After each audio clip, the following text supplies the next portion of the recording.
할렐루야. 샬롬, 샬롬, 샬롬, 샬롬, 샬롬. 하나님 사랑합니다, 여러분. 좋아하는 사람, 여러분, 크게 해보세요. 기분이 시원해요. 저 시원하더라고요.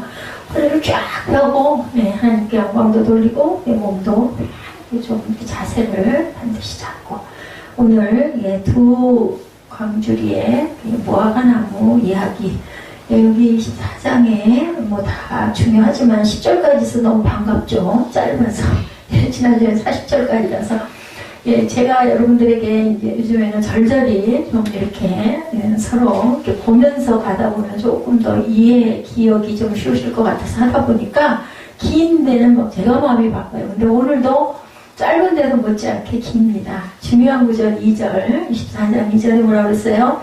한 강주리에는 극히 나쁜 무화과가 있더라. 그죠? 한 강주리에는 극히 좋은 무화과와 또한 나빠서 먹을 수 없는 극히 나쁜 무화과 이렇게 말씀합니다. 극히 좋은 무화과 두 강주리 4절에서 7절에 극히 나쁜 무화과 강주리 8절에서 10절 비유를 통해서 남유다 바벨론에 항복하는 것이 하나님의 뜻이다. 이것을 보여주는 내용이 오늘 1절에서 10절까지 좋은 무화과 그리고 나쁜 무화과 21장 8절에서 10절에도 이런 부분이 나타납니다. 이르미야 21장 8절에서 10절이죠. 여러분들 주보 참조하십시오. 나와 있기도 한데 이 부분은 아마 나와 있지 않을 것 같아요.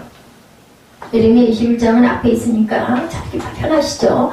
8절에서 10절에 보면 여호와께서 말씀하시기를 보라 내가 너희 앞에 생명길과 사망의 길을 두었노라. 두 길이죠. 너는 이 백성에게 전하라 하셨느니라. 이 성읍에 사는 자는 칼과 기근과 전염병에 죽으려니와 너희를 에워싼 갈대인에게 나가서 항복하는 자는 살 것이나 그의 목숨은 전리품같이 되리라.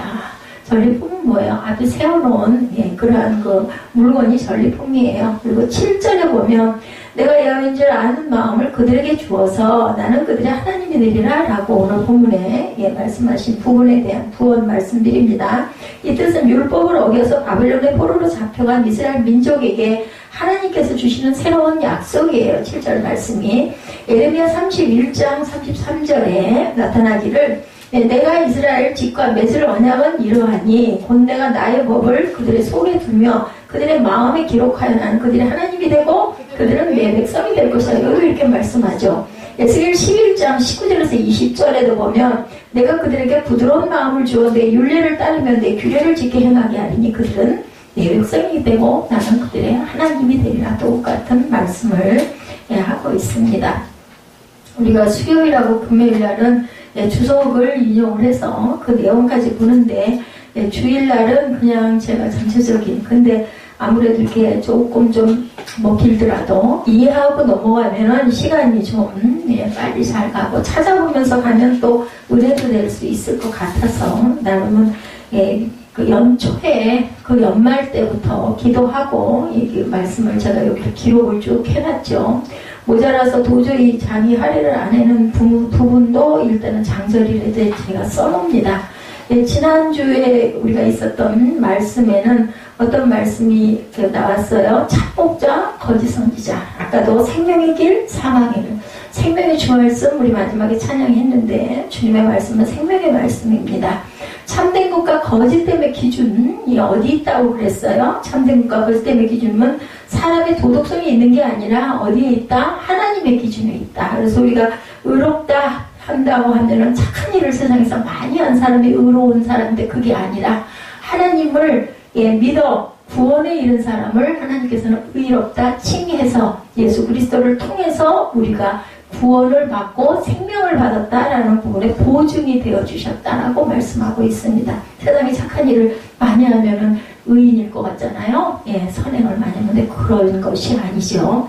오늘 본문에서 두 무화과가 나와요. 좋은 무화과 그리고 나쁜 무화과. 세상 속에는 항상 이러한 두 세계가 공존하고 있습니다. 정상회 세상에는 어떤 세계? 두 가지의 세계가 공존하고 있다. 그래도 고집은 부려가지고 뒤로 가든지 방으로 들어가도 절대로 안 하고 꿋꿋하게 그 자리에 앉아가지고 눈은 새우눈처럼 감고 그러고 있어요.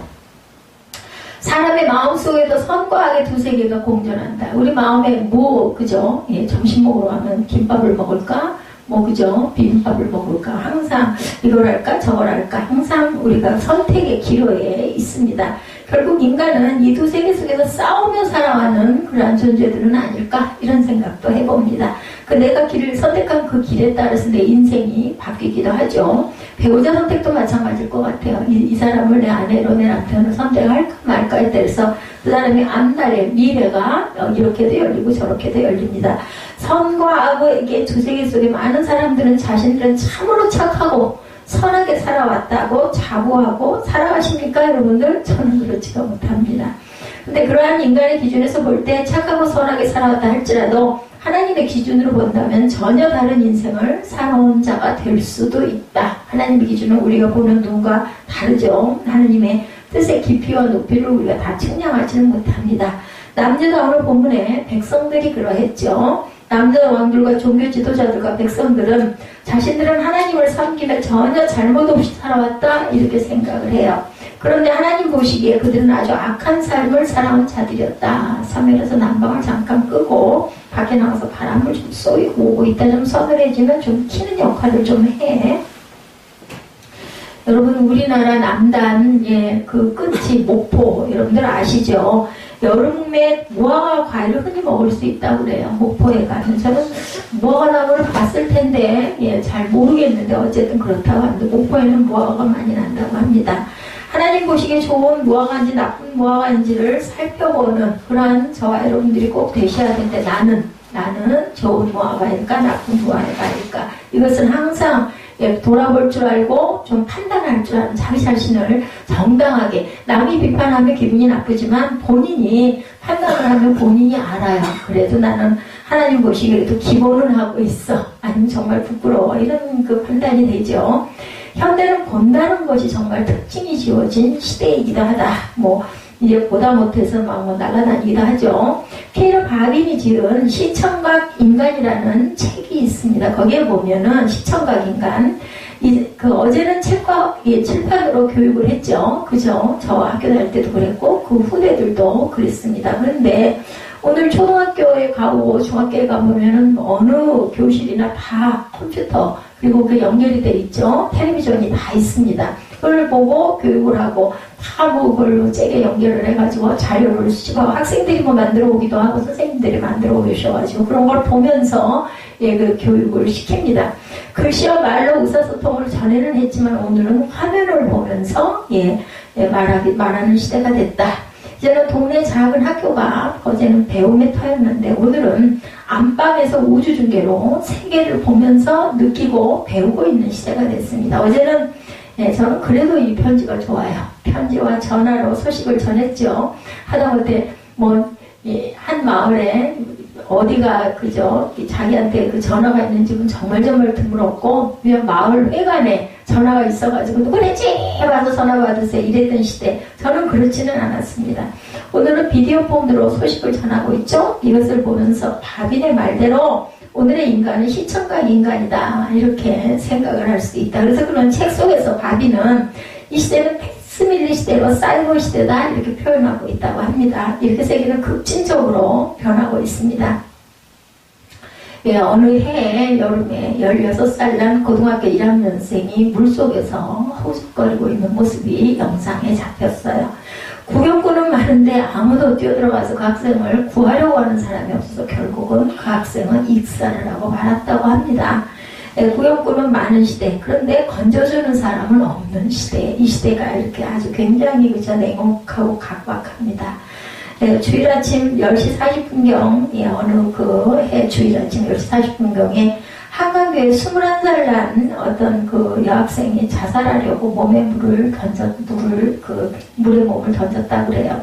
막상 뛰어들었는데 어땠겠어요? 마우적거렸겠죠. 들어가면 거기 탁 접하면은 본능적으로 호적거려요. 그때 한강교 위에서 투신 자살하려는 그 처녀를 내려다보는 사람은 많았는데 아무도 구출하려고 뛰어드는 사람이 없어서 결국 그 여인도 21살 난 여인도 익사를 하고 말았다고 합니다. 보는 자는 많고 보기를 좋아하는 구경꾼들은 있는데 생명 구출의 행동을 둔해서 그냥 물구러 저걸 어떻게 저는 발을 동동 굴렀을 것 같아. 너무 없어 했을 것 같아. 내가 들어가지는 못했을 것 같아. 저는 항상 이런 그 예화를 읽으면서 제 생각을 합니다. 그건 못했을 것 같아요. 근데 막 소리 질렀을 것 같고 쩔쩔맸을 것 같고 울었을 것 같아요. 옛날 에레미야는 오늘 시대처럼 문화가 발달되지 않은 고대 시대 사람이었지만 그는 볼 것을 보고 보면서 깨달은 우는 그런 선지자였다. 그는 하나님으로부터 무엇을 보냐고 세 번이나 질문을 받는 부분이 나옵니다. 레위기야 1장 11절 12절에도 하나님께서 질문을 하시죠. 무엇을 보았습니다. 라고 에레미야는 그때마다 대답을 합니다.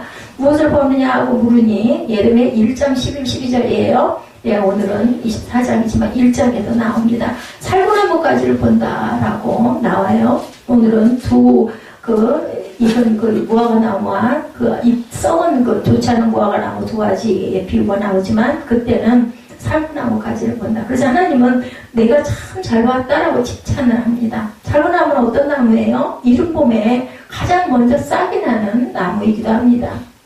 그래서 살구나무를 성급한 나무다 해서 사크레드라고 헬라 언어로 이렇게 부른다고 합니다. 아주 성급하게 먼저 우물 트고 나오는 그런 나무. 그러면 이 성급하게 싹을 내는 이 살구나무를 보았다는 것의 의미는 무엇일까요? 여러분들 여기서 에스겔 7장 10, 11절에 해석을 하고 있는데 뭐라고 하냐면 에스겔 7장 11, 12절입니다. 예, 여기 안 나와 있나요? 에스겔 7장 10절, 11절 나와 있죠? 나와 있네요. 예레미야 1장 11, 12절도 나와 있고 에스겔 7장 11, 12절 읽어볼까요? 포악이 일어나서 죄악의 몽둥이가 되었은즉 그들도 그 무리도 그 재물도 하나도 남지 아니하며 그 중에 아름다운 것도 없어지리이다. 12절 때가 이르렀고 날이 가까웠으니 사는 자도 기뻐하지 말고 파는 자도 근심하지 말 것은 진노가 그 모든 무리에게 임함이로다. 이렇게 말합니다. 몽둥이가 꽃을 피웠다는 것이죠. 뭐예요? 교만이, 그죠? 교만이 일찍 싹이 났다는 거예요. 포악과 강포의 몽둥이가 너무 일찍 설친다라는 뜻으로 나타나 있습니다. 에스겔 11장, 7장 11, 12절 내용이. 그러니 유다 백성의 흉한 교만이 너무 일찍 빠르게 나왔다. 라는 뜻이에요. 뭐 좀 안다고, 그죠? 그리고 또 상대방이 좀 약하다고 큰 소리 치고 엎어놓고 잘난 체하는 거, 이런 모습, 교만입니다. 그죠? 예, 근데 본인은 몰라요. 옆에 사람이 볼 때 딱 보이는데, 상대방이 볼 때 딱 보이는데, 본인이 모른다는 특징을 갖고 있습니다. 이 교만은. 아까도 제가 찬양의 예배를 하면서 그때 신기하죠. 9시 예배 때는 반주기 때문에 막 가슴이 새 가슴이 됐는데 11시 예배는 그래도 피해갈 길을 주신 하나님의 은혜가 참 감사하고 나 찬양하는데 마음이 그런 마음 들어. 죄를 좀 적게 지어라. 하도 세상에서 잘한 짓이 없다 보니까 그래서 우리 교회가 항상 우리 전도사님 기도하실 때마다 소수의 인원이 모였지만 이런 기도할 때 마음이 아픕니다. 근데 만약에 저희 교회가 의자가 모자라가지고 막 그죠 뭐 보조 의자를 놓을 정도가 됐다면 제가 얼마나 교만이 하늘 꼭대기까지 올라갔을까. 그래서 죄 짓지 말라고 이렇게 찬양만 불러도 눈물이 나오게끔 이렇게 만들어 놓으셨구나. 감사하다 이런 생각도 해봤습니다. 자, 오늘날 인간이 이렇다는 거죠. 아직도 완성이 되지 않는데 벌써부터 교만은 싹부터 트고 있는 살구나무의 모습. 아직도 내 주에 성공을 못했는데도 교만부터 먼저 올라와 있는 사람들은 없는지, 그리고 나는 또 어떤지 이것을 우리 한번 깊이 묵상해 보십시다. 우리가 성경 말씀을 읽고 그냥 내용이 뜻이 이렇구나 하고만 넘어가지 말고 나와 접목을 좀 해보는 겁니다. 예, 하나님 보실 때 참 답답할 거다. 그죠? 그래서 제가 늘 우리 아이에게 물어봅니다. 네가 나였다면 어떡할 것 같니? 라고 물어보죠. 예, 그래가지고 어제도 웃었던 일이 한 가지 있었습니다. 뭐 자동으로 저절로 뭐 그렇게 됐다라고 얘기를 해서 그건 만약에 내가 너한테 그렇게 말하면 너는 그걸 어떻게 듣겠니? 그래서 애는 대답을 못하고 옆에 있던 아빠는 얘 그 말을 듣고 보니 그건 좀 이상한 것 같다. 그래가지고 웃었던 그런 그 기억이 있습니다. 예레미야 13장 9절에도 보면 유다의 교만을 보여주었는데 그 교만도 작은 교만이 아니라 큰 교만이다 라고 이야기를 합니다. 예레미야 13장 9절 나와 있죠. 여호와께서 이와 같이 말씀하시니라 내가 유다의 교만과 예루살렘의 큰 교만을 이같이 썩게 하리라 라고 얘기합니다. 이사야 9장 9절과 10절에도 그 아래 보면 뭐라고 했어요? 모든 백성 곧 에브라임과 사마리아 주민이 알 것이오늘 그들이 교만하고 완악한 마음으로 말하기를 뭐라고 말했어요? 말하기를 9절 10절 한번 보실래요? 그거 찾아보셔. 10절에 보면 저한테 있네요. 작게 어려우면 그냥 들으세요. 벽돌이 무너졌으나 우리는 다듬은 돌로 쌓고 뽕나무들이 찍혔으나 우리는 백향목으로 그것을 대신하리라 하는도다. 이렇게 얘기합니다. 아마 공간이 좁아서 구절만 올려놓은 것 같아요. 자, 이 인간들의 자만과 오만이 하나님 보시기에 정말 기가 막혔을 것이다. 우리 왜 꼬마들이 무슨 이상한 짓 하고 부모에게 속이려고 싹 감추고 이러면 어때요? 전 기억나요. 그럼 엄마 다 보여요. 근데 내 애기는 제가 그 옛날이죠. 벌써 몇 년 전일까요? 한 60년 전이었을 것 같아요. 그렇게 토마토가 싫었는데 그때는 도마도라고 했어요. 그럼 또 그렇게 말하면 또 우리 선생님 웃을 것 같아. 제가 토마토라고 표현을 합니다. 정말 왜냐하면 너무 자꾸 먹으라고 그러니까. 그리고 설탕도 안 쳐주고 그냥 먹어야 몸에 좋다고 그냥 먹으라고 아주 의무적으로 줘요. 손에다 쥐어줘요. 그래가지고 처음에는 먹다가 싫으면 왔다 갔다 버리기도 하고 감추기도 하고 그리고 이제 이렇게 등 뒤에다 몰래 들고 나가가지고 다른 친구를 주려고 갖고 나간 뒷걸음질 치면서 그러면 우습잖아요. 어른들이 보면 다 보이잖아요. 근데 나는 안 본다고 나는 모르고 있구나 하고 도망을 갔던 그런 기억이 납니다. 하나님이 저와 여러분을 보실 때 이런 마음으로 보시지는 않을까 하는 생각이 저는 늘 나요. 다 보여요.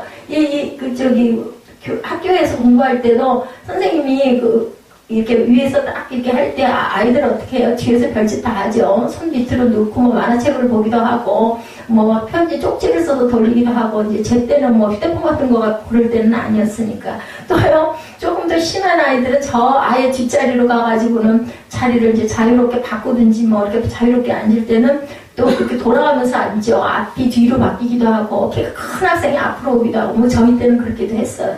그럼 맨 뒤에 가서 앉아가지고 짝을 딱 바꿔가지고 앉아가지고 뭐해요? 도시락 까먹어요. 둘째 시간부터. 그게 왜 그렇게 맛있는지. 그러면서 선생님 한 번을 또 보고 살짝 먹고 다 보인다고요. 근데 안 보는 줄 알면서 그렇게 하는 거 어리석다는 거죠. 하나님이 이렇게 어리석게 이스라엘 백성을 보셨다는 겁니다. 그 인간들의 자만과 오만이 하나님 보시니 기가 막혔다. 고린도전서 8장 1절에 보면 고등한 지식 때문이다 라고 얘기하고 있습니다. 고린도전서 8장 1절 누가 한번 찾아주실래요? 저한테 나와 있지는 않은데. 자, 우리가 재물에 대해는 우리가 다 지식이 있는 줄을 아나 지식은 교만하게 하고 사랑은 덕을 세우나니 옛날에는 바벨탑을 세워놨으나 요즘에는 우주탑을 세워놨어요. 고린도전서 8장 1절 읽어주세요. 우상의들에 대하여는 우리가 다 지식이 있는 줄을 아나 지식은 교만하게 하며 사랑은 덕을 세우나니 이렇게 말하죠. 그래서 바벨탑을 세웠는데 그거 다 허물어 버리셨어요. 왜냐하면 교만에 하늘 끝까지 올라갈 것 같은데 요즘에는 우주탑을 세워놓았다 그죠. 인간의 지식이 이렇게 올라갑니다. 과학이 발달됐다 해가지고 굉장히 교만해졌어요. 근데 그거 그 자연재해 한 번은 완전히 다 무너져 버리죠. 호세아 13장 6절에도 보면 배가 부르기 때문에 교만해졌다. 그들의 먹여준 대로 배가 불렀고 배가 부르니 그들의 마음이 교만하여 이런 말미암아 나를 잊었다라고 이야기를 하고 있습니다. 호세아 13장 6절에 여기도 지금 나와 있지를 못하네요. 내가 배가 부르기 때문에 교만해졌다. 그들이 먹여준 대로 배가 불렀고 배가 부르니 그들의 마음이 교만하여 이런 말미암아 하나님을 잊었다는 거예요. 하나님을. 우리 배부르면 그러잖아요. 사는 집에 음식이 있어도 배가 부르면 아니다 다 먹어서 배불러 더 줘도 먹고 못 먹어 이렇게 된다는 거죠. 그래서 교만이 하늘을 찔렀다. 잘 사는 사람이 교만하지 못하는 사람, 잘 사는 사람이 교만하지 못 사는 사람이 교만한 거 여러분들 별로 못 보셨을 거예요. 그죠? 비천한 사람이 교만하지 않습니다. 항상 존귀한 자들이 교만합니다. 그래서 제가 그런 걸 깨달았다니까요. 제가 아직 교만이 하늘 꼭대기를 찌르던 사람이었거든요. 근데 여기서 목끝까지 그냥 숫자가 막 늘어나고 하면은 이거 천국 못 가고 목사가 지옥 가는 경우 너무 많잖아요. 잘못해가지고 욕심이 많아가지고.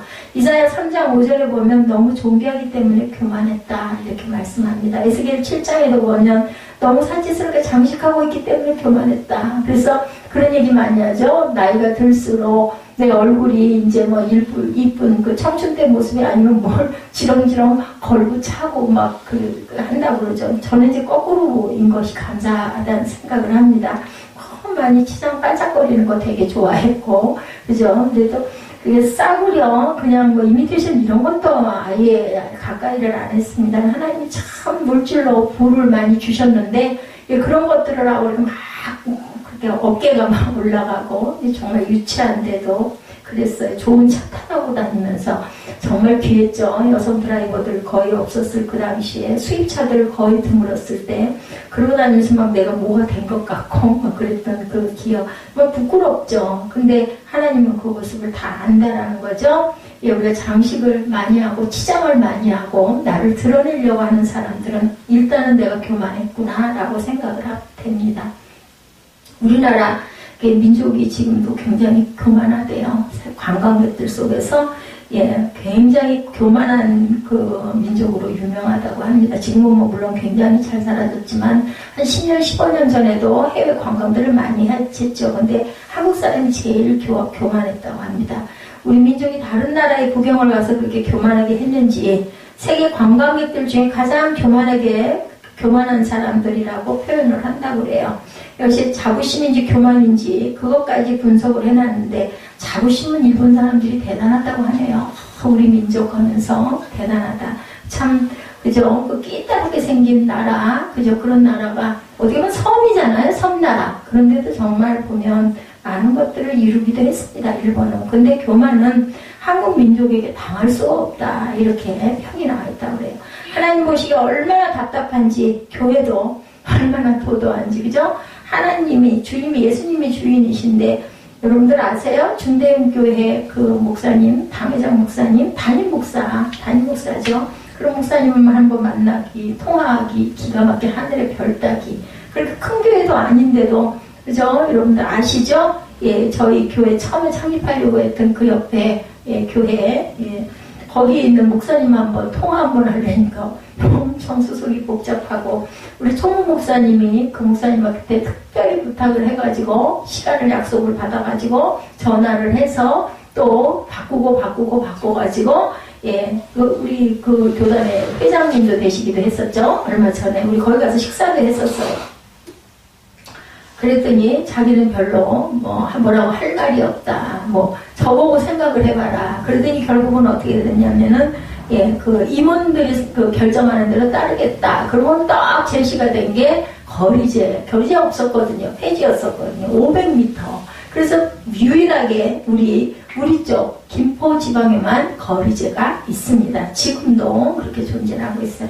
뭐 일산이나 이런 데는 거리제 없어요. 물론 이제 주변에 있는 같은 교단의 교회가 가까이 있으면 그쪽에 계신 목사님에게 말씀을 드릴 수는 있어야 되겠죠. 근데 그거 싫다. 우리가 총무 목사님은 더 가깝게 계셨어요. 근데도 어이구 얼른 오라고 이랬었는데 오히려 그 총무 목사님은 건물에 그냥 2층 하나를 그 새로 계시는 목사님이었고 예, 회장 목사님은 교회를 지어가지고 뭐 크기도 좀 있고 그런 교회였는데도 불구하고 그 옆에 그 교회가 나서 장로교가 나서 위치가 굉장히 괜찮았어요. 초등학생들도 많고 도로 옆이고 또 안에서 그 생활하기도 상당히 편리한 부분도 있고 세도 그렇게 비싸지 않고 그래서 거기를 가려고 했다가 결국 못 가고 헤매다가 저희가 이쪽으로 왔던 10여 년 전 일이긴 한데 그게 참 잊히지가 않더라고요. 아니 같은 교단의 조그만 교회가 개척해서 온다고 하면 저 같으면 좋을 것 같거든요. 뭐 좀 도와도 주고 그죠? 조금 좀 일어날 수 있게끔 그래봐야 일어나봐야 얼마나 일어나겠어요. 이제 시작하는 교회가.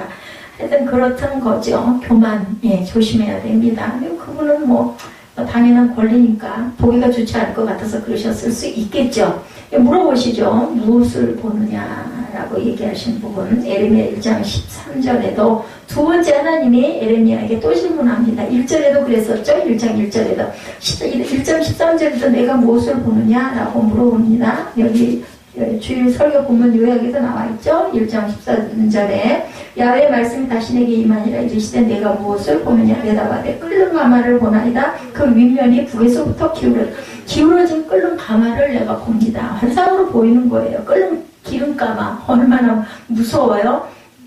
이것은 대분단 급습으로 대환란을 당한다는 재앙의 뜻을 갖고 있다고 합니다. 옛날 전쟁 때는 여러분들 끓는 가마를 선배에 얹어 놓았다 그 선배를 풀고 올라오는 병사들을 그 끓는 기름가마를 들어서 거기다 들어붓는데요. 예, 그렇게들 했다면 저희는 지금 모르지만 예, 그때 그 전통들이 있다. 그 기름이 온몸에 묻어서 화상을 입고 기어오르는 병사들이 땅에 떨어지고 바다에 떨어져 죽는 그러한 일을 당하게 했다. 예, 대분단의 침략을 뜻하는 묵시적 환상이야. 끓는 가마를 보는 것은. 우리는 뭐 끓는 가마가 뭐야? 그죠? 근데 이 해석을 그래서 우리가 꼭 보고 알아야 됩니다. 그리고 어느 그 선교사님들도 그 나라를 가게 되면 그 나라 풍속을 알아야 된다고 그러죠? 우리는 막 이렇게 뽕하고 하는 게 그 좋은 표현인데 또 그걸로 따귀를 맞는 경우도 있는 그런 나라들도 굉장히 많다고 합니다. 대선지자들은 전쟁에 대한 미래를 내려다보고 근신하고 깨어 있었다는 거예요. 그런 거를 선지자들에게 하나님께서 그때는 성경이 다 있지 않았기 때문에 그렇게 묵시를 보여줘서 그게 지금 다 집약이 돼서 선지서들이 만들어진 거예요. 예언서라고도 얘기를 하죠. 에레미야도 역시 예언서이기도 합니다. 그래서 공산주의가 무너지고 나니까 진짜 평화가 온 줄 알았는데 그렇다고 꼭 평화가 왔느냐? 그렇지 않죠. 세계 정경학자들은요, 아마겟돈 전쟁이라는 무서운 전쟁이 지금 표면으로 기어 올라오고 있다라고 이야기를 하고 있다고 합니다. 그걸 내다본데요. 광활한 3차 성경, 그 전쟁이 성경대로 움직이고 있다라고도 얘기한다고 합니다. 우리가 생각할 때는 뭐, 전쟁 나면 뭐 그냥 다 가루가 되고 어느 순간, 순식간에 피난이고 뭐고 없어요. 그죠? 6.25 때 그때 피난도 같이 이제는 아무 소용이 없습니다. 그럼 우리 뭐 해야 될까요? 마지막까지 언제 어떤 순간, 그럼 내가 할 수 있는 일이 아니잖아요. 하나 딱 던지면 그냥, 지구가 완전히 날아가 버릴 수도 있고, 나라가 없어져 버릴 수도 있고, 나는 그냥 만약에 가루가 돼버려서 먼지가 돼버려 보이지도 않는데, 준비할 거는 우리 영혼이 뭐 어떤 그 의사 선생님 말씀 맞다나, 우리 몸은 장막이니까 이건 어쩔 수 없다 하다. 우리 영혼은 하나님께 날아가야 되지 않겠어요? 영혼이 살아야 되니까. 이런 대비를 매일매일 매순간 사실은 하고 살아가야 된다. 내일이 있다는 생각 자체를 너무 루즈하게 해서는 안 된다라는 겁니다. 그래서 이런 사이에 무서운 회오리 바람 같은 것이 불어오고 성경이 예언한 대로 아마겟돈이라는 무서운 전쟁이 예고되고 있다. 안전하고 편안하다는 그때 내가 무엇을 보느냐라고 물으신다. 그죠? 어떤 선생님, 원장님이 그렇게 사모해서 기도하다가 잠이 들었는데 어디 눈을 펼쳐서 읽어봐라 했더니 벌떡 일어나서 읽어봤더니 너는 누구냐, Who are you 하는 부분 때문에 간간히 그걸 생각이 나가지고 자꾸, 왜냐하면 그런 거 안 잊어버려져요. 도대체 왜 그걸 날 보고 나오셨을까 이러죠. 그랬더니 여기 계신 목사님이 제가 해석해 주었다고 말씀드렸죠. 금요철야에서 너는 누구냐, 너는 내 아들이다.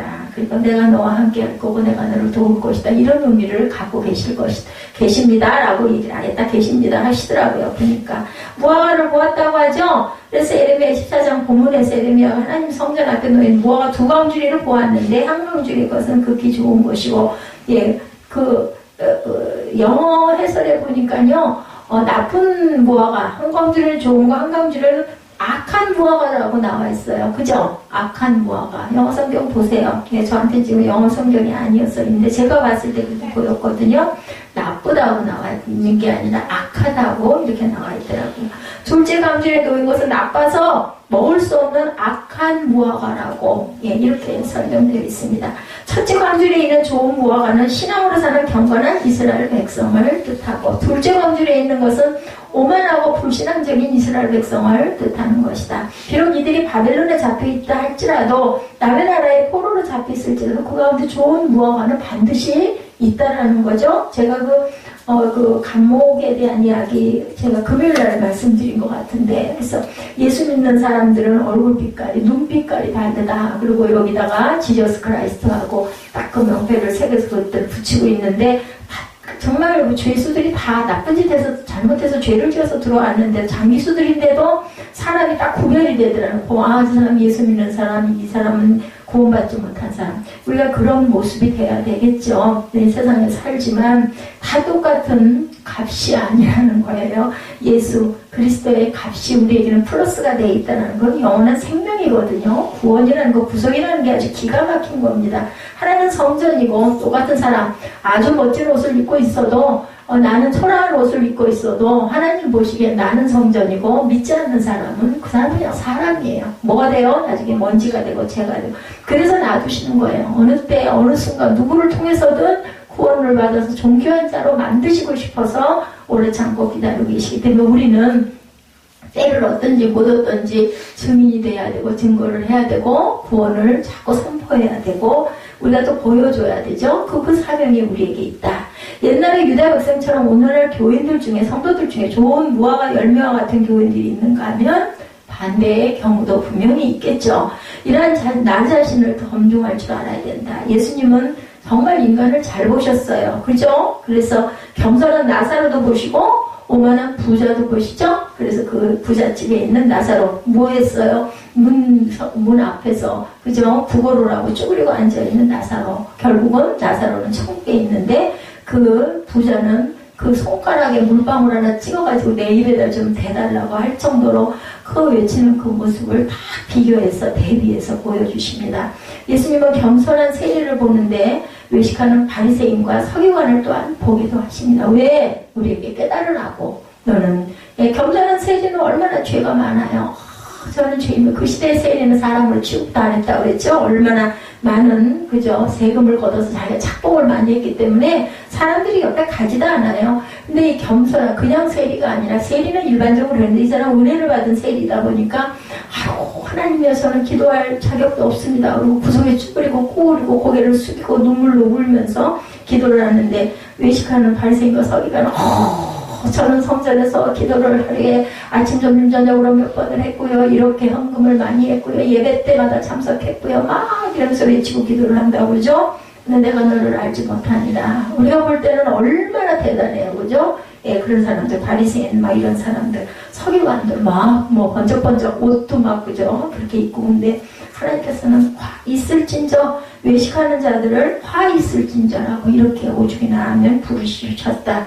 오늘 저와 여러분이 세리와 같은 나 자신이 아닌지 인지 그죠? 세리와 같아야 되겠죠? 겸손해야 됩니다.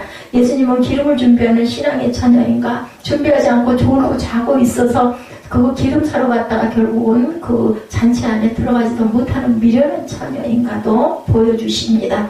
예수님은 충성스러운 종을 보는가 하면 불충한 종도 동시에 보십니다. 예, 주님께서 우리를 직분도 주셨어요. 그죠? 전도사 임명도 해주시고 집사의 직분도 주시고 장로의 직분도 주십니다. 목사의 직분도 주셨습니다. 근데 그게 중요한 게 아닙니다. 겸손한 종인가? 아닌가? 정말 성경으로 온전하게 하고 있는가? 그렇지 않은가? 그래서 내가 무엇을 보느냐 이것은 정말 중요한 질문. 예, What do you see? 너 뭐 보고 있니? 예, 본문에 보면 영어 성경에 이렇게 물어보십니다. 내가 참 좋은 무화과인지 내가 나쁜 무화과인지 나 자신들을 우리가 검진을 할 줄 알아야 되겠다. 아주 공평하게. 첫 번째 에레미야가 본 환상 14장 1절에서 3절에 나타나 있죠. 바벨론의 느부갓네살 왕이로 시작합니다. 3절에 야훼께서 내가 이르시되 에레미야야 내가 무엇을 보느냐 이렇게 나타나시매 내가 대답하되 무화과이온데 좋은 무화과는 극히 좋고 나쁜 것은 아주 나빠서 먹을 수 없게 나쁘나이다. 그래서 나쁘다, 나빠서 근데 악하다로 나중에는 그렇게 증거가 되죠. 하나님의 예레미야 선지자에게 환상을 보여주셨는데 하나님이 보여주신 환상은 아무에게나 보여주는 것은 아니었다.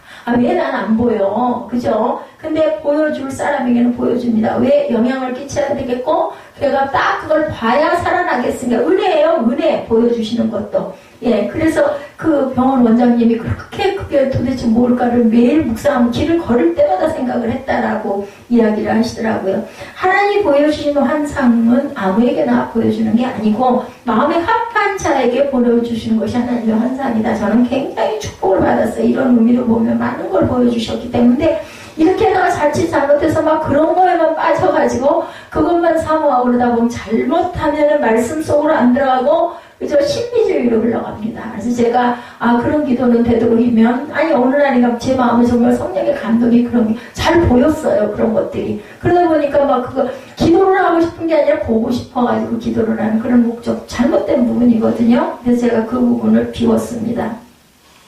에레미야가 본 환상에 대해서 세 가지로 살펴봅니다. 첫 번째, 아마 제가 누가 말하는 어리석은 나이는 들었는데 애 같은 그런 부분이 있어서 그렇지 않을까. 저는 늘 그렇게 다 나쁜 건 아니거든요. 순수하다 보니까 그런 걸 빨리빨리 깨닫고 느끼게 되는 거죠. 첫째는 환상을 보던 시기가 언제였는지 1절이죠. 환상을 본 시기는 바벨론 2차 침공 때로 나타납니다. 여러분들이 눈으로 보세요. 요시야를 이어 왕이 된 여호아하스가 애굽왕 바로느고에 의해 애굽으로 끌려가자 그 뒤를 이어 요시야의 아들이자 여호아하스의 형인 여호와김이 왕위에 올랐는데 그는 애국을 가까이 하면서 바벨론을 대적하는 정책을 합니다. 자, 바벨론 대적을 하지 말라고 계속 얘기했어요. 근데 말 안 들었죠. 계속 에레미야가 얘기했는데도 여호와스는 말을 안 듣고 결국은 나중에는 정말 망하죠. 예, 그 아들이 또 눈이 빠지는 그런 역사를 당합니다. 주전 605년 바벨론 왕 느부갓네살은 애국을 정복하고 반바벨론 입장을 취했던 남유다를 침공하죠. 이것이 바벨론 1차 침공. 반바벨론이었기 때문에 그래요. 바벨론에게 조공을 바치다가 획 돌아와가지고 애굽에게 아부를 하다가 결국은 바벨론 1차 침공을 받죠. 여호와김 왕이 죽고 그 아들 여호와김이 왕이 되었지만 그 역시 에레미야 선지자의 가르침을 무시하고 바벨론을 대적하다가 왕위에 오른 지 3개월 만에 바벨론의 2차 침공을 받아서 왕위에서 폐위되고 포로가 되어서 바벨론으로 끌려갑니다. 이때 여러 고관과 목공과 철공들로 포로로 잡혀가는 대략 1만 명의 포로들과 나라의 보물을 모두 바벨론으로 가져갔다. 열왕기하 24장 12절에서 16절에 증거합니다. 바로 이러한 때 예루살렘에 남아있던 예레미야 선지자에게 하나님은 무화과의 환상을 보여주신 거다. 여러분들 역사를 좀 알면요, 이런 부분이 연결이 빨리빨리 돼. 아, 그래, 그때가 그때였구나, 이렇게 알게 됩니다. 아모스 3장 7절 나와 있죠. 주 야훼께서 자기의 비밀을 그종 선지자들에게 보이지 아니하시고는 결코 행하심이 없으리라. 뭐라고 말씀하세요? 어떤 일이 일어날 때 선지자들에게 미리 보여주셨다라는 얘기예요. 지금 이렇게 성경이 있지만 그때는 성경이 없었기 때문에 더 선지자들이 많았습니다.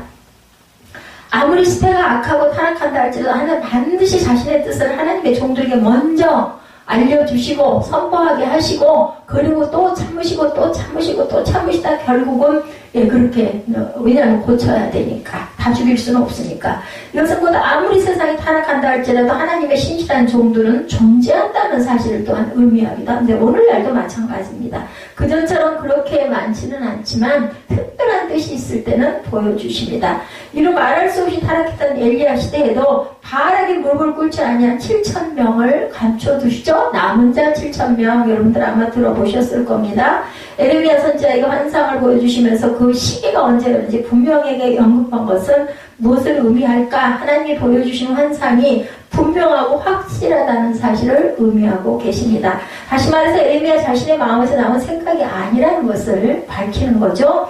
예, 지난주에도 우리가 살펴봤듯이 거짓 선지자들은 자신의 마음에서 나온 생각을 하나님이 보여주신 것이다 라고 거짓 예언을 한다고 하죠. 우리 그 지난주 말씀에 그런 말씀이 있었죠. 하나님이 보여주신 환상은 분명해야 되고 반드시 이루어져야 한다는 것. 근데 이제 중요한 것, 그때가 언젠지는 우리가 알 수가 없습니다. 그렇기 때문에 에이 뭐가 아니네 이런 생각을 하지만 우리는 그것을 속단해서는 안 됩니다. 내가 살아생전이 아닐 수도 있어요. 에레미야도 마찬가지였습니다. 오늘날도 특별하게 하나님이 이런 환상으로 자신의 일을 하시기도 하지만 오늘날 대부분은 말씀으로 우리 성경 말씀으로 하나님 자신의 뜻을 이루어 가신다는 것을 우리가 꼭 명심을 하고 성경을 귀하게 여기셔야 되고 또 뜻을 진짜 온전하게 깨달아 알아야 됩니다. 오늘날 이 시대 환상을 보았다는 사람들이 많아요. 하나님의 음성을 저를 포함해서 그죠? 근데 저에게는 아름다운 은혜스러운 것들을 많이 보여주셨어요. 우리 교회를 비롯해서 그죠? 하나님의 음성을 들은 자들이 많은데 정말 조심해야 된다. 그런 것이 신비주의로 말씀의 중심이 서 있지 않으면 자기도 모르게 본인도 모르게 그렇게 보여지는 것들에 막 연연하게 되고 그러면 정치는 자가 되기가 쉽습니다. 나의 마음의 생각과 뜻을 착각해서 하나님 것으로 자주 전하다 보면 나도 모르게 어둠의 영에 붙잡히게 됩니다. 하고 그런 쪽으로만 기울어져 합니다. 그렇게 해서는 안 되죠. 영적으로 혼란스러운 시대에 가장 확실하고 분명한 하나님 말씀의 뜻 그것을 우리가 깊이 그 부분을 우리가 공부하고 그죠 묵상하고 가야 되겠다. 하나님이 보여주신 환상과 계시는 개인적인 미래의 일을 보여주시고자 하신 것이 아니라 오직 하나님의 일을 이루시기 위한 방편과 도구라는 것도 우리가 명심해야 합니다. 오늘날 이 시대에 예수를 믿고 있는 많은 사람들이 개인적인 일로 하나님의 음성을 듣기를 원해요. 아, 내가 대통령에 당선이 될까요? 국회의원에 당선이 될까요? 도의원, 시의원 이런 거 보러 오는 사람들이 막 줄을 잇는다고 그죠? 크리스천, 비크리스천 상관이 없다고 합니다. 이런 거는. 그런데 개인적인 그런 기도를 해서는 안 된다는 개인적인 기도를 구하되 어떤 음성이나 환상으로 응답을 받으려고 하지는 말고 말씀이나 찬양이나 내 마음의 감동으로 이게 하나님이 기뻐하시는 일일까 아닐까를 항상 생각해보고 내가 그 결론이 안 날 때는 나를 믿을 수 있는 목사님이나 전도사님들이나 이렇게 같이 기도해야 되겠죠. 그런 부분을 놓고 하나님을 너무 무속적으로 섬기는 자들이 절대로 돼서는 안 되겠다라는 겁니다. 누구든지 예수를 진실로 믿고 의지하고 산다면 성령이 나와 함께 동행한다라는 것을 항상 잊지 말아야 되겠다. 아직도 영적인 마마보이 아시죠? 그렇게 자꾸 뭔가 의지하려고 하고 누가 기도해서 내가 이걸 보았어 하면 막 그대로 따라가 이런 분들이 많아요. 그래서 기도하러 간다, 기도원 간다 하면은 너무 자주 가면은 조금은 염려를 해야 된다. 우리는 항상 전목민 신앙 돼서는 안 되겠죠? 우리가 스스로 기도할 줄 알아야 됩니다. 아기들도 5살, 6살, 7살 됐는데 밥 먹여줘 하면 이뻐요? 안 이쁘죠? 똑같습니다. 정신적으로, 육체적으로 잘못된 아이, 그런 영적인 그런 세계, 똑같은 것을 비유로 우리가 보면 됩니다. 둘째로, 하나님 성전 앞에 놓인 무화과 두 광줄이 2절이죠. 두 광줄에 담아있는 무화과는 다른 모습을 가지고 있었죠. 한 광줄에는 좋은 무화과가 있고 한 광줄에 나빠서 먹을 수도 없는 그러한 나쁜 무화과가 있다.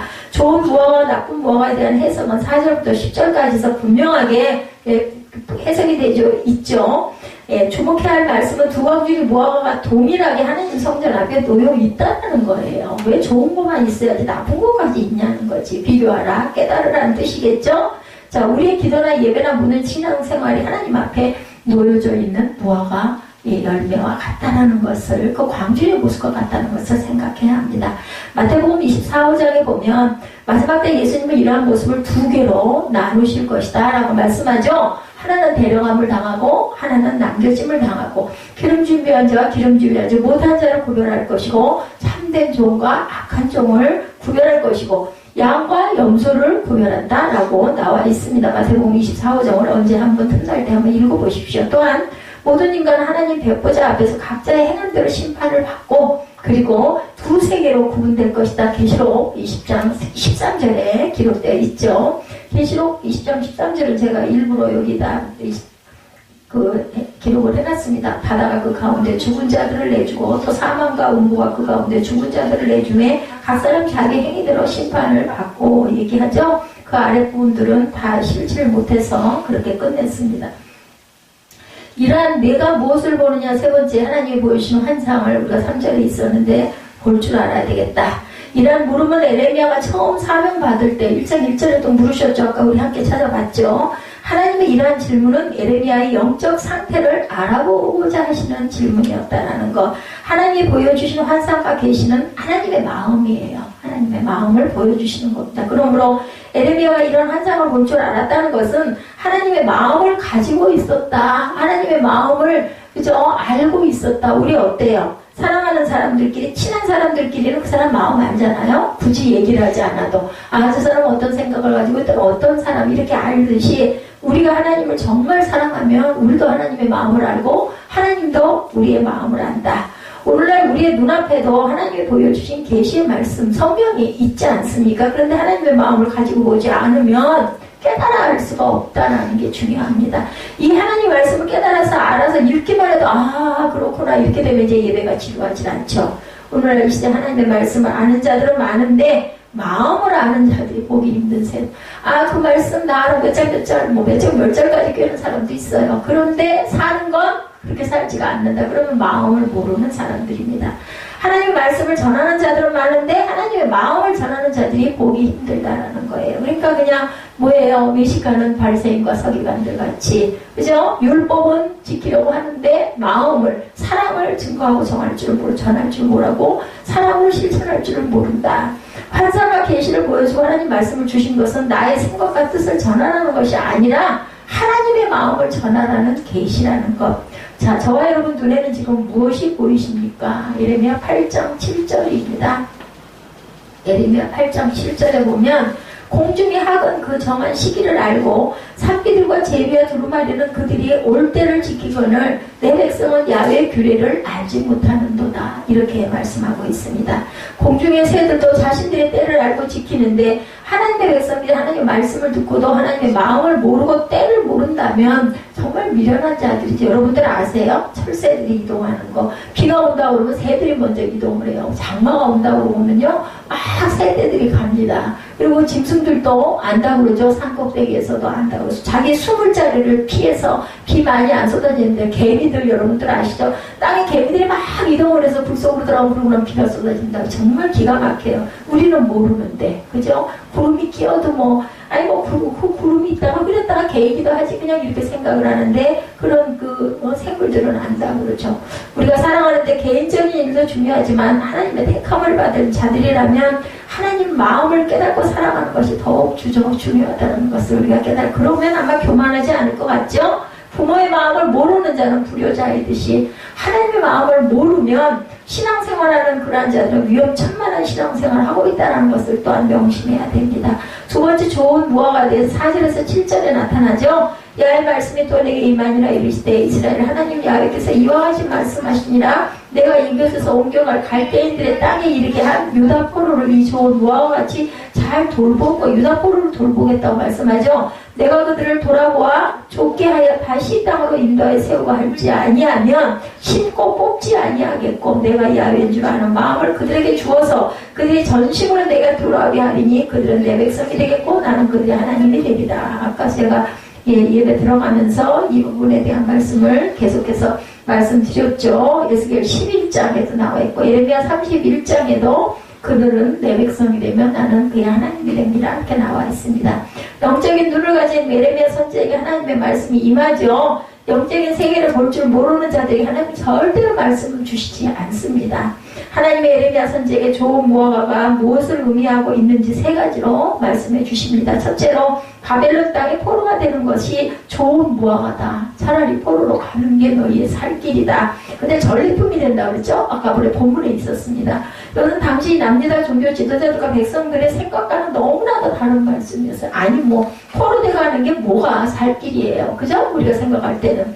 어떻게 적국의 나라에 포로가 된 것이 좋은 무화과가 될 수 있겠느냐는 거죠. 어떻게 노예가 돼서 사는 것이 좋은 생활이겠느냐라는 겁니다. 그러나 남유다는 하나님의 작정된 심판을 받을 수밖에 없는 나라였습니다. 그렇기 때문에 자신들의 죄를 인정하고 하나님의 심판에 순종하는 자들에게는 결국은 좋은 무화과 나무가 되도록 해주겠다라고 말씀하시는 거예요. 나라는 망할 거니까. 제가 아까 말씀드렸죠? 어느 순간에 지구가 깨져서 무너지면 우리는 존재도 없는데 그럼 우리 안에 뭘 담고 있느냐가 중요한 거 아니겠느냐. 뭐 우리 몸은 어쩔 수 없어요. 죽을 수밖에 없고 나만 딱 떼가지고 하늘로 데리고 가시지는 않습니다. 다 죽어요. 그냥 뭐 존재도 없어요. 그렇지만 우리의 영들은 다 하나님에게 완전한 온전한 구원을 받은 사람들 준비된 자들은 올라간다라는 얘기와 똑같은 이야기입니다. 자, 우리의 삶 속에 고난이 있을 때 그죠?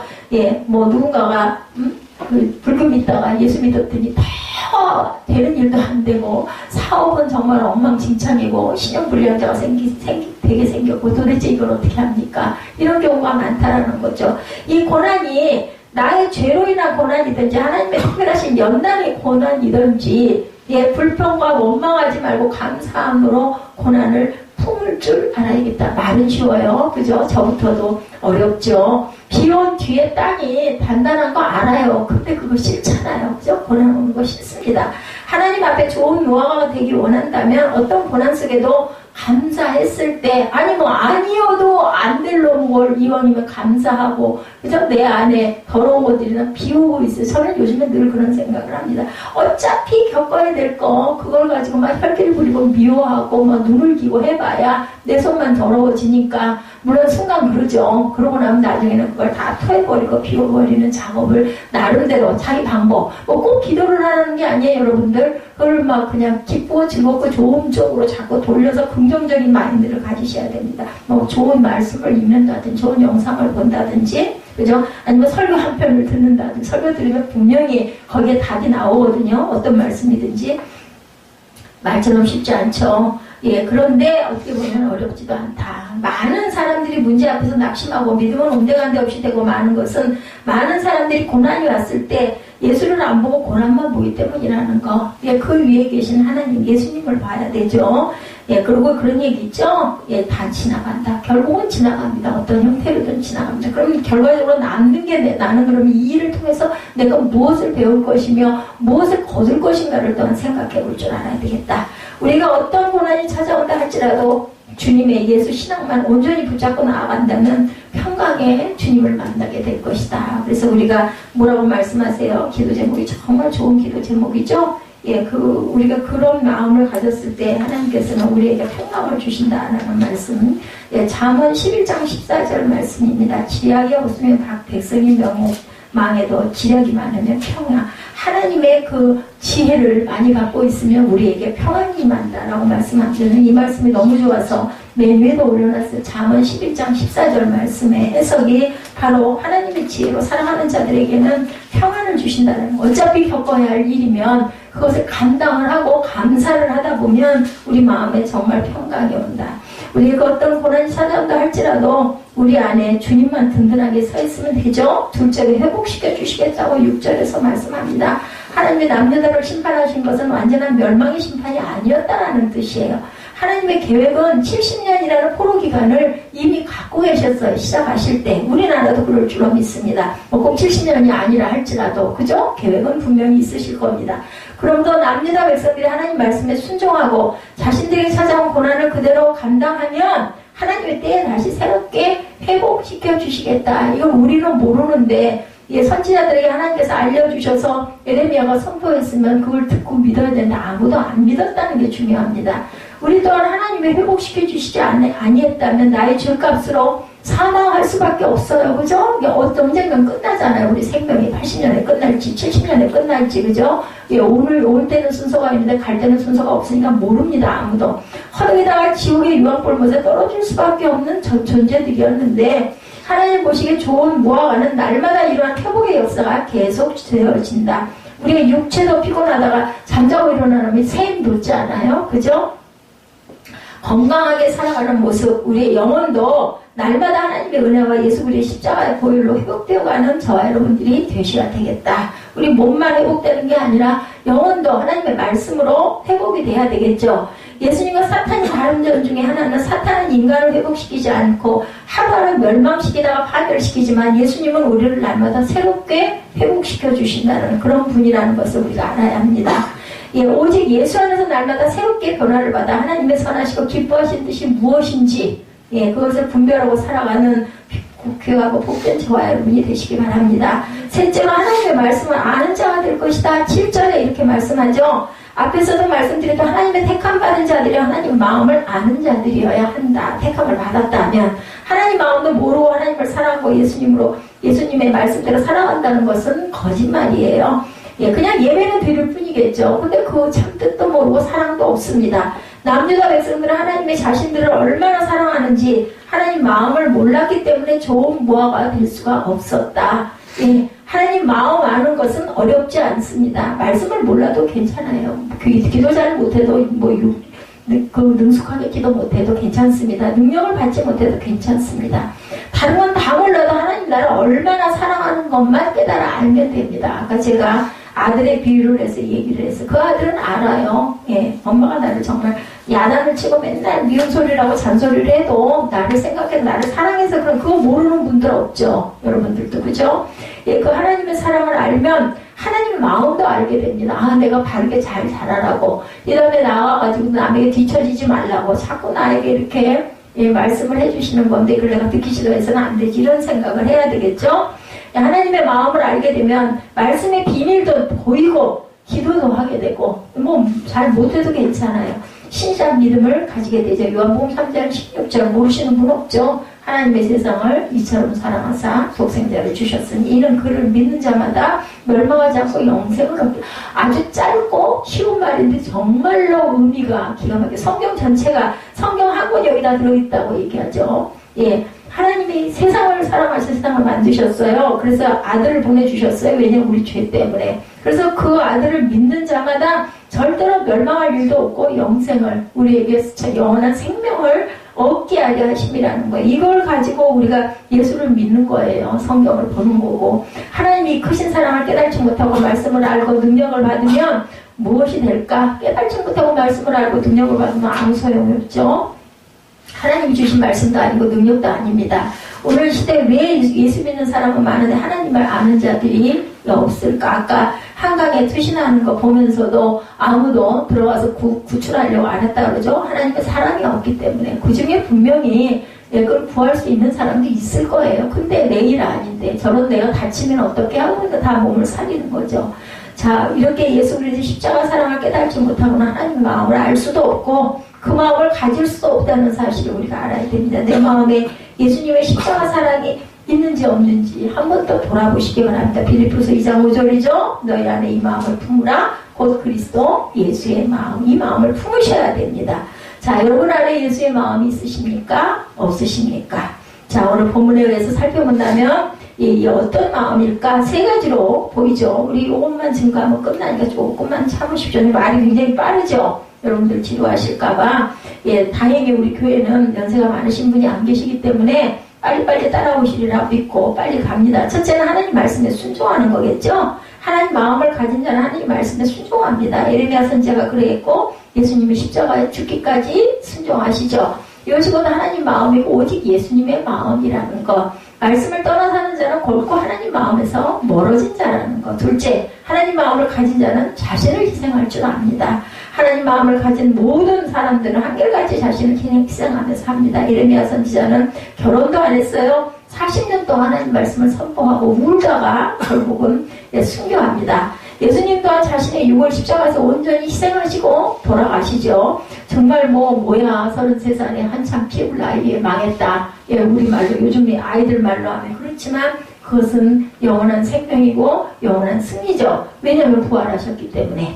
예수님 제자들 또한 그렇게 희생하죠. 반대로 하나님 마음을, 예수의 마음을 가지지 않은 자들은 자신들을 위해 살아갑니다. 여러분들 잘 아시죠? 절대로 그들은 예수를 위해 자신을 희생하려고 하지 않습니다. 교회도, 봉사도, 헌신도, 예배도 마찬가지죠. 오직 예수의 마음을 가진 자는 높은 자리에 앉아 군림하려는 자가 절대로 아니죠. 예수님이 말씀하죠. 마태복음 20장 28절이죠. 인자가 온 것은 섬김을 받으려 함이 아니라 도리어 섬기려 하고 자기 목숨을 많은 사람의 대속물로 주려 함이라. 오신 이유 목적이 바로 섬김을 받으려고 나는 오지 않았다. 섬기려고 내가 왔다. 내가 종이다. 종으로 오셨어요. 셋째로 하나님 마음을 가진 자는 땅의 것에 마음을 두지 않고 삽니다. 연연하지 않습니다. 아이고 내 집도 없는데 아무 내가 가진 것도 없는데 이런 생각 안 합니다.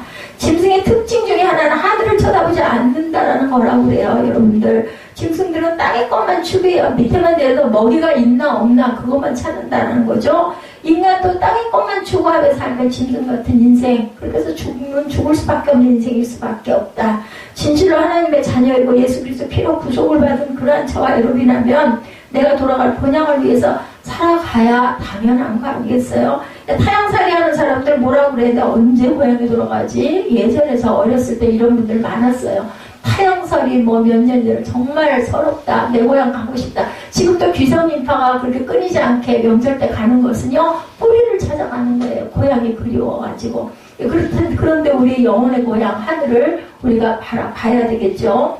하나님의 마음은 택한 자들이 계속해서 말씀하죠. 이 땅은 너희가 있을 영원한 곳이 아니다. 이렇게 계속 얘기하십니다. 야고보서 4장 14절에 내일 일을 너희가 알지 못하는도다. 너의 생명이 무엇이냐. 너희는 잠깐 보이다 없어지는 안개다. 이렇게 말씀합니다. 세 번째, 나쁜 무화과 나무에 대해서 8절에서 10절에 증거하고 있습니다. 남유다는 예레미야 선지자 말을 끝까지 듣지 않고 시드기야 왕 시대에도 바벨론을 대적하다가 주전 588년 바벨론 3차 공격을 받고 모두 멸망하고 맙니다. 그러므로 나쁜 무화과는 하나님의 말씀을 끝까지 외면하고 무시하고 산 자들을 의미하고 있다. 오늘 교회를 다니고 예수를 믿는 사람들 가운데도 말씀에 순종하지 않고 사는 나쁜 무화과 같은 자들이 많습니다. 나쁜 무화과 나무들의 그 이마는 하나님의 진노 두 가지를 봅니다. 첫째로 9절이죠. 세상 모든 나라 가운데 흩어져 환난을 당하게 하고 조롱거리가 되게 하실 것이다. 하나님의 예언을 무시하고 외면한 남유다 백성들은 낯선 바벨론 땅에서 70년이나 긴 세월 동안 노예로 살면서 세상 사람들의 조롱거리가 됐어요. 그리고 죽죠. 결국은 1세 때들 다 죽습니다. 예수님의 가르침을 무시하고 예수님의 십자가에 죽인 유대인들을 2000년 동안 나라도 없는 민족이 돼서 세계로 흩어져서 멸시와 천대를 받게 하는 역사. 여러분들 역사 속에 있어요. 예, 이스라엘. 오늘날 이 시대도 하나님 보시기에 나쁜 무화과 같은 자들이 절대로 돼서는 안 돼요. 역사 가운데도 있고 말씀 가운데도 있고 우리 주변에도 있고, 예, 그죠? 아직 보지 못하는 그런 경우도 있지만 그들에게 반드시 환난을 주시고 사람들로부터 조롱거리가 되게 하신다는 사실을 우리가 알아야 되겠고, 마지막 때에도 창세 이래로 무서운 환난이 찾아올 텐데 하나님 말씀을 외면하고 무시하고 산 나쁜 무화과 같은 그러한 사람들은 무서운 환난 속에서 고통을 당해서 제가 예, 사람의 그런 말 이 바른 소리일 수도 있지만 저는 영적으로 그런 걸 느끼니까요. 하나님의 자녀들, 온전하게 세상에서 잘 산 자녀들은요, 그냥 자다가 그냥 정말 아쉽게, 그죠? 예, 할 만큼 하고 그냥 편안하게 가는 얼굴의 모습이 형각이 드러나는 그런 모습은 하나님의 은혜를 받은 자녀들이다. 저는 그렇게 생각을 합니다. 신명기 28장에 하나님 말씀에 순종하는 자에 임하는 복과 순종하지 아니하는 자들에게 임하는 저주의 말씀이 68절이나 되게 나와 있어요. 근데 68절 중에 나중에 신명기 28장 한 장 한번 읽어보세요. 아니면 이따가 우리 3부의 시간 한번 읽어보죠.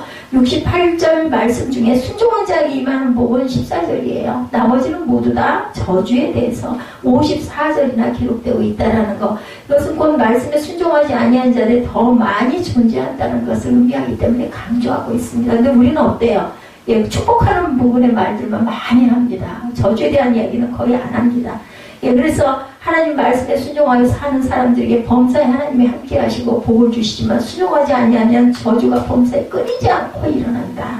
하나님 말씀에 순종해서 영적으로 육적으로 하나님이 주시는 복을 누리며 살아가는 저와 여러분 되시기 바랍니다. 두 번째 10절이죠. 칼과 기근과 전염병을 보내 멸망할 때까지 이르게 하실 것이다 라고 말씀하죠. 칼과 기근과 전염병은 전쟁으로 일어나는 재앙을 의미합니다. 남유다는 바벨론에게 3차에 걸쳐서 전쟁을 치르면서도 에레미야 선지자의 예언을 무시했고 하나님께 회개하지 않았습니다. 오늘날 이 시대도 같죠. 예수님은 마태복음 24장에서 마지막 때에 일어날 징조에 대해서 분명하게 말씀해 주셨는데도 오늘 교회를 다니고 예수를 믿고 있는 사람들이 그 말씀에 귀를 기울이지 않고 있어요. 세계 전쟁, 처처에서 전쟁과 기근과 전염병의 소식이 끊임없이 전해집니다. 지진에 대한 징조도 세계 곳곳에서 급속도로 우리나라까지도 이제 지진에서 예외가 될 수 없다라고도 하죠. 예, 이렇게 얘기를 하고 있습니다. 세계에서 13번이나 일어나는 지진들, 우리나라에서도 4번이나 일어났죠. 6월에. 분명 지진이 되는 인간의 과학으로 알 수 없는 이상한 일들이 일어나고 있어요. 그것까지 알지 못하는. 누가복음 21장 11절에도 곳곳에 큰 지진과 기근과 전염병이 있겠고 무서운 일과 하늘로부터의 징조가 있으리라. 이렇게 말씀하고 계세요. 예수님이 말씀하신 부분이에요. 남유다의 나쁜 무화과 같은 자들이 하나님이 내리는 재앙 속에서 보호함을 받지 못하고 멸망되었던 것처럼 마지막 때 하나님 보시기에 나쁜 무화과 같은 믿음을 가진 자들은 대환란 속에서 보호함을 받지 못하고 멸망하게 될 것이다. 누가복음 21장 11절입니다. 아까 말씀드린 거. 자, 이렇게 남유다의 거짓 선지자들이 재앙이 임하지 않을 것이라고 백성을 미혹시켰던 것처럼 오늘날도 거짓 종들이 계시록에 기록된 일들이 상징적이고 영적인 사건이라고 얘기하고 교회와 예수 믿는 자들이 7년 대환란을 겪지 않고 휴거된다고도 얘기하는 사람도 있습니다. 계시록은 사도 요한이 장차 될 일을 환상으로 본 것을 기록한 예언서임을 우리가 믿어야 되고, 계시록은 장차 일어날 일에 대한 것을 구약의 모든 예언서가 역사 속에서 그대로 이루어졌듯이 신약의 단 한 권뿐인 계시록의 말씀도 반드시 장차 이루어질 예언서임을 우리가 알아야 되고 중요시해야 되고, 우리가 항상 매일매일만 잘 준비하고 가면 됩니다. 남유다가 하나님의 예언을 선포한 예레미야 선지자 말을 믿지 못하고 멸망받았던 것처럼 마지막 때에 다시 오실 예수를 선포하고 계시록의 예언을 선포하는 말씀을 믿지 않을 때 남유다 백성들처럼 칼과 기근과 전염병 속에서 고통을 당하게 될 것이라는 것을 우리가 알고 순종하고 가야 되겠다. 자, 하나님 보시기에 저와 여러분은 어떤 무화과가 남을까? 그죠? 좋은 무화과일까? 악한 나쁜 무화과일까? 계시록 11장에 보면요, 하나님께서 두 증인에게 측량하는 지팡이 같은 갈대를 주면서 성전 안에 있는 자들을 측량하고 성전 뜰에 있는 자들을 측량하지 말라고 말씀했습니다. 측량받지 못한 성전 뜰에 거한 자들은 3년 6개월 동안 짓밟히는 비참함을 당하게 될 것이다. 이렇게 얘기합니다. 두 증인들이 측량하는 갈대가 무엇을 의미할까? 갈대라는 건요, 히브리어로 카논이라고 합니다. 고든 막대기라는 뜻을 갖고 있어요. 신앙의 척도를 재는 말씀의 자를 의미하고 있는데, 다시 말해서 하나님은 마지막 때 말씀의 잣대로 좋은 열매와 나쁜 열매를 구분하실 것이라는 그런 말씀이에요. 계시록 11장 내용입니다. 하나님의 나쁜 열매는 아무런 가치도 없는 불쌍히 여기지 아니하는 무가치한 존재가 될 것이다. 노아 시대에 노아의 식구 8명을 제외하는 말씀에 순종하지 아니하는 자들이 하나님 보시기에 무가치한 자들이기 때문에 홍수로 멸망케 하셨죠. 노아 시대에도 1000년 동안 말씀에 순종케 하려고 했지만 인간들은 하나님 말씀을 외면합니다. 방주를 지을 때도 120년 동안 노아가 쫓아다니면서 동네방네 뛰어다니면서 외쳤지만 아무도 따라 들어오는 사람이 없었어요.